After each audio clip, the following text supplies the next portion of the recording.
This food the Eldar alone knew how to make.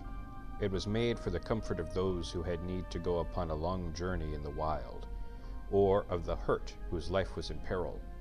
Only these were permitted to use it. The Eldar did not give it to men, save only to a few whom they loved if they were in great need.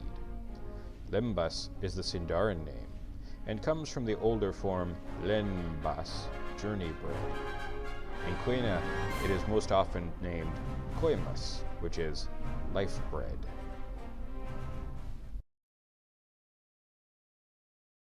Lord of the Rings, my favorite book in 3 parts.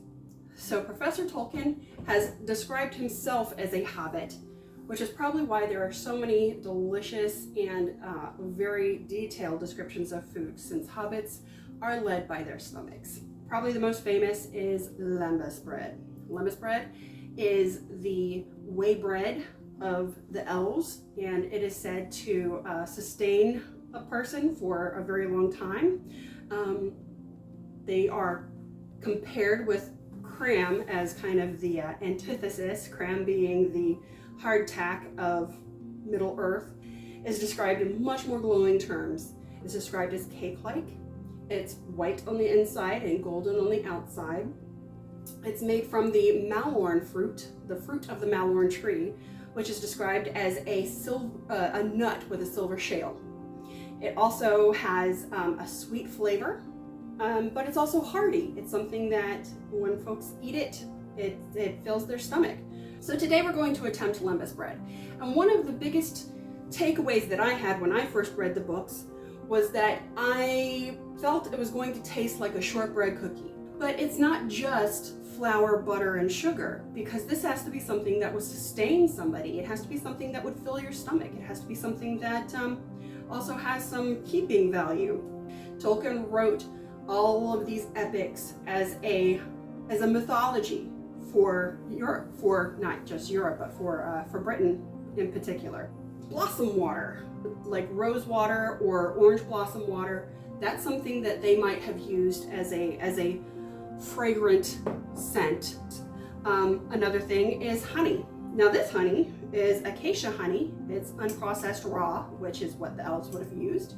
Acacia honey specifically is honey that was collected by bees that were gathering their nectar from acacia trees, which is where we get cinnamon from.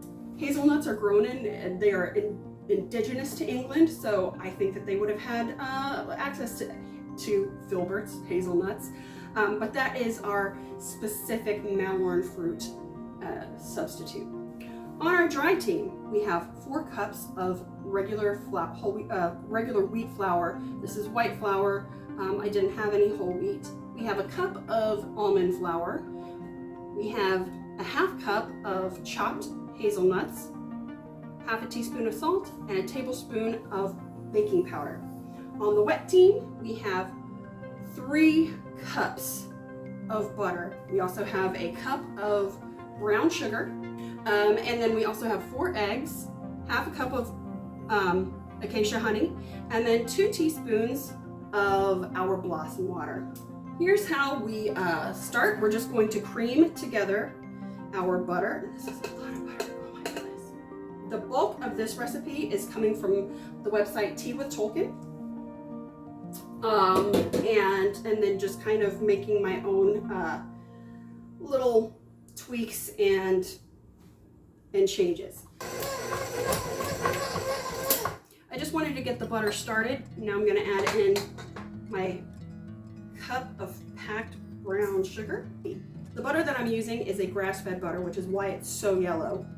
Now, typically, when you have your stand mixer going, you don't have to hold the bowl, but it's a lot of butter in there, and I'm afraid it's going to knock the bowl off, so that's why I'm holding it. Now you see how light and fluffy it's getting? That's what you want. You want light and fluffy. Now we're going to push in our honey, which is going to act as both a sweetener and an aromatic. We'll go ahead and put in our blossom water. More scraping, and now we're going to add our eggs one at a time. If you add too many, the whole thing breaks. You want to give it a chance to incorporate each egg.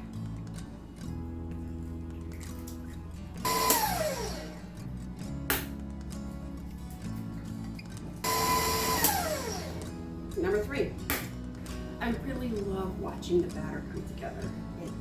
It kind of thrills me because it's like loose at first and you're like, oh my gosh, it's never gonna mix, and then all of a sudden it mixes and it's just really, it's like magic how it all comes together. Elven magic.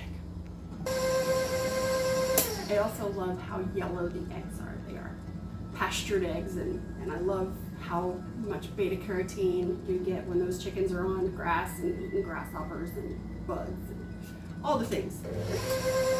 Last egg. I love it when a batter comes together. So now we start with the dry ingredients. We're going to combine our flours, the almond and the regular wheat. We're going to also combine our baking powder, our salt. I'm going to go ahead and combine this with a whisk. Try not to make a mess. And now what we're going to do is fold this into this. The hobbits that I most identified with when I first read the books, Merry and Pippin. Who are your favorite hobbits? Or what race of Middle-earth do you most identify with? Tell us down below in the comment section. Fold this in. Do a little bit at a time because it's a lot.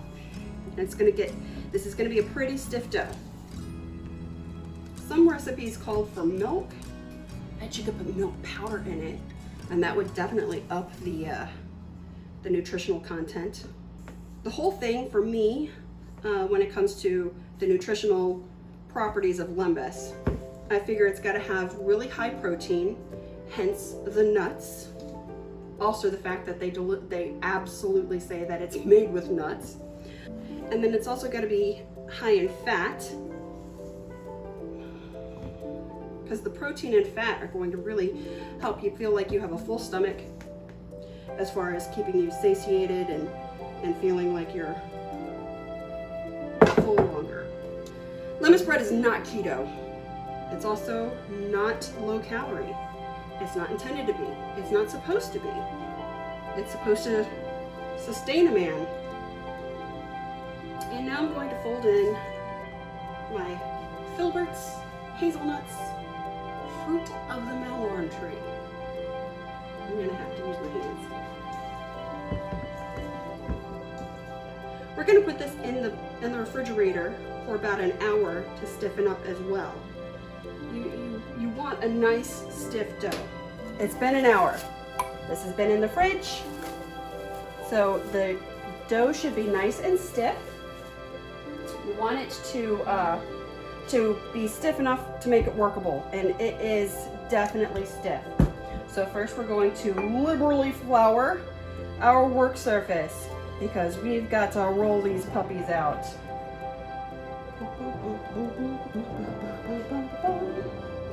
And flour our rolling pin. I'm going to use my dough scraper to get the dough out. Good Lord. Okay. We're just going to kind of press this all together once we get it out of the... Good gracious. Okay. This would be an appropriate time for yakety sax. We can't afford to pay the royalties on yakety sax. Oh, this is a lot of dough. And my hands are starting to get warm, so I'm going to cool them off. We're going to start rolling out the dough. This is very, very sticky.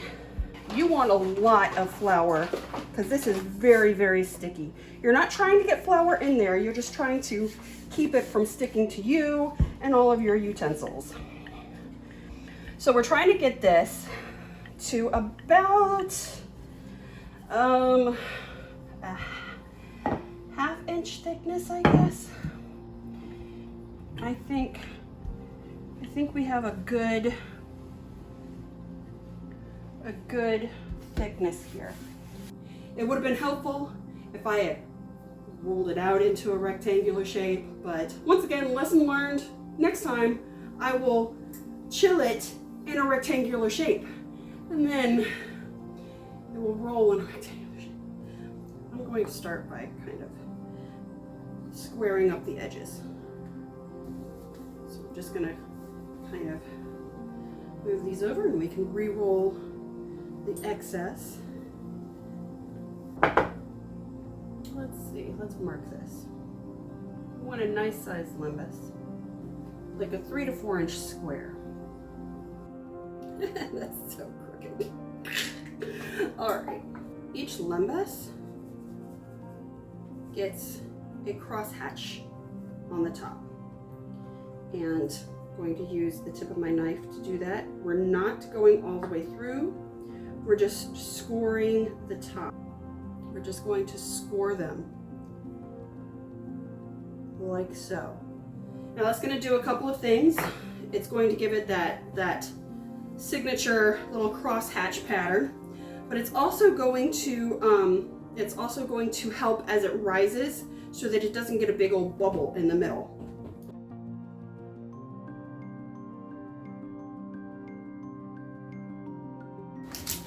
This tray is going into a 365-degree oven.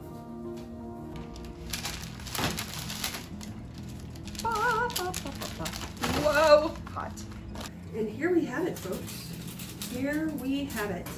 Lembas spread. Now it did spread out. There was a lot of butter in it. And we're gonna let these cool a little bit. They're very, very soft right now. They're not gonna have that lembasy crisp. So we're just gonna let this, and it took longer than 15 minutes. It actually wound up taking closer to almost 25 minutes. And as you can see, they're brown around the edges. Probably should have turned the pan about midway through because they didn't cook very evenly. This side of the oven obviously was a little bit warmer than this side of the oven, or even the back of the oven. So, so yeah, we're gonna let these cool, and then the taste test. All right, so here we are. We have our lembas spread. It's been cooling. It's still a little, no, it's about room temperature now. It's cooled down. Now, the suggestion was to have this with tea, which I thought was a fabulous suggestion. So I have some Irish breakfast here, and I'm just gonna doctor it the way that I like it. A little bit of milk, and it's not an ice cube, it's a sugar cube. And here we go. Now we have The Hobbit and we have The Silmarillion. I can't find any of the 40 billion copies of The Lord of the Rings that I have. She has a bunch of them. Multiple copies through multiple decades of each of the Fellowship, Two Towers, and Return of the King. Can't find any of them. It's very soft, like biscuit-like.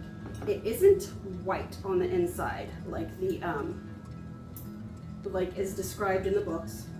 That I am sure has to do with the amount of butter that is in this. So this was, you know, the butter was very, very yellow because it was grass-fed butter. So it has lots of beta carotene in it. But that's just going to add to the sustainability of it.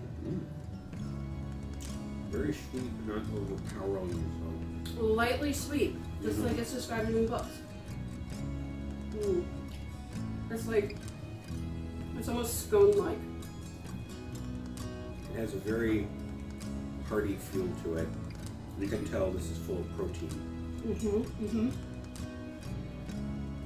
Yeah, you don't really taste the almond flour, but you know the substantialness of it is there. Oh my, this is nice. It is quite lovely. Oh yeah, and it's quite nice with tea. Now, will it sustain a man for a day? I wouldn't want to eat too much of this. It is a, not heavy, but it's definitely substantial. And nice to share. And quite delicious. So the next time you have a Lord of the Rings watch party, maybe you want to make some of these. They're pretty good, and they're not. It's not like cookie sweet. It's not like shortbread sweet. No, quite nice. Well, thank you so much for joining us on our unexpected journey. And for now, this is Dawn. And Jason. Reminding you to live the MeepleWich way, dine in, and game on.